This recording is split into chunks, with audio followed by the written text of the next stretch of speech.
नहीं, वो ये उसी तरीके से है बेसिकली। जब आप एक पीएचडी टीचर जब पहली क्लास को पढ़ाने आता है, फॉर एग्जांपल डी लिट है इंग्लिश लिटरेचर में, तो वो जब फर्स्ट स्टैंडर्ड को पढ़ाएगा तो उसको शेक्सपियर थोड़ी पढ़ाएगा, क्या पढ़ाएगा? ABCD। ऐसी जिसने पोस्ट ग्रेजुएशन कर रखी हो मैथमेटिक्स में, फर्स्ट स्टैंडर्ड के बच्चे को पढ़ाएगा तो वो उसको मैथमेटिक्स पोस्ट ग्रेजुएशन लेवल की नहीं पढ़ाएगा। तो इसी तरीके से according to time place and circumstances उस टाइम वेदों को रिजेक्ट कर दिया था।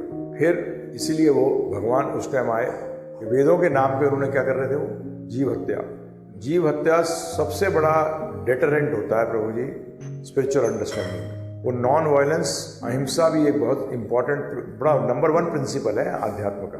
अहिंसा जो है अकॉर्डिंग टू वेद ऑल्सो, जब तक हम हिंसक रहेंगे तब तक हम समझ नहीं पाएंगे। तो पहला प्रिंसिपल जो था अहिंसा का, भगवान ने भी जब बताया कि नॉलेज क्या है, 13वें अध्याय बताया तो बोलते हैं अहिंसा। पहला क्या है? विनम्रता। पहली क्वालिटी क्या है? विनम्रता, विनम्र होना।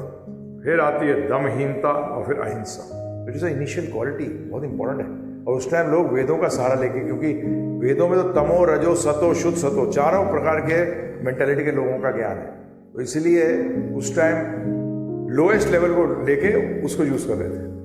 वो फिर कभी एडवांस ही नहीं कर सकते, इसलिए उन्होंने वेदों को रिजेक्ट किया। और देखिए हर प्रकार की मेंटालिटी को फीड करा जाता है। भगवान कहते हैं गीता के अंदर, तेरी जैसी तेरा पथ होगा यत मत तत्पथ, मतलब एक किस्म से बोलते हैं लोग। तो उसका मतलब यह है कि तेरा मत कैसा है उसको भी तो स्ट्रॉन्ग करना है। अब तू मानता है कि सब कुछ जीरो है, चल तेरे जीरो को भी स्ट्रॉन्ग कर देते हैं। पर उससे क्या हुआ, उन लोगों, उन नास्तिकों को, क्योंकि जिन्होंने ये नॉन वायलेंस करते हैं ये नास्तिक होते हैं ज़्यादातर, सारे के सारे 100%। तो उन नास्तिकों को कैसे पूजा कराएं अपनी? तो बुद्ध जी ने ऐसे करके अपनी पूजा करा दी। वो कहते सब कुछ शून्य है, पर उनके मंदिरों में किसका अर्च विग्रह? बौद्ध। तो प्रभुपाद जी भी लिखते हैं, वैष्णवाचार्य भी लिखते हैं। फिर उन्हें भगवान ने उनको चीट कर दिया। क्या कर दिया? अपनी पूजा करा ली। किसके रूप में? बौद्ध के रूप में। नहीं तो गीता समझने लायक ही नहीं थे लोग, गीता समझने लायक ही लोग नहीं थे। और उस टाइम ऐसे लोग भी थे जो शून्य, जिनके पिछले जन्मों में इच्छा थी क्या कोई शून्य होता सब कुछ, उसको सपोर्ट कैसे करा जाए? तो इसलिए बौद्ध आया। ऐसी मायावादी, विष्णु जी ने आज्ञा दी शिव जी को कि जाओ आदि शंकराचार्य जी के रूप में जाओ और ये मैं जो ये शून्यवाद फैला के आया हूं उसको खत्म करो, परंतु इसको मायावाद में कन्वर्ट कर दो कि नहीं शून्य नहीं है, there is something which is nothing. अजीब और अजीब फिलॉसफी, नथिंग है परंतु वो समथिंग है। यार से एक चीज तो बोलना, there is something which is like निर्गुण। क्या मतलब हुआ? कुछ चीज है पर उसमें कोई ऐसे कैसे हो सकता है? गुण ना भी होना एक गुण है, क्या है? नहीं है?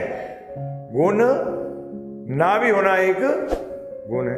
और किन गुणों को तुम डिनाई कर रहे हो? उसका गुण कहीं तो है। अगर आप किसी चीज को निर्गुण कह रहे हैं तो कंपैरिजन तो करोगे, कंपैरिजन नहीं करोगे, तुलनात्मक में तो बोल रहे हो कि इसमें ये गुण ही नहीं है। अच्छा तो कहीं तो है जो तू अब कह रहा है गुण नहीं है। तो इट इज कवर्ड बुद्धिज्म। क्या? क्योंकि उससे वो डायरेक्टली नहीं आ पाए वहां, परंतु फिर रामानुजाचार्य जी आए, माधवाचार्य जी, उन्होंने डिफीट किया मायावाद फिलॉसफी को दबा कर।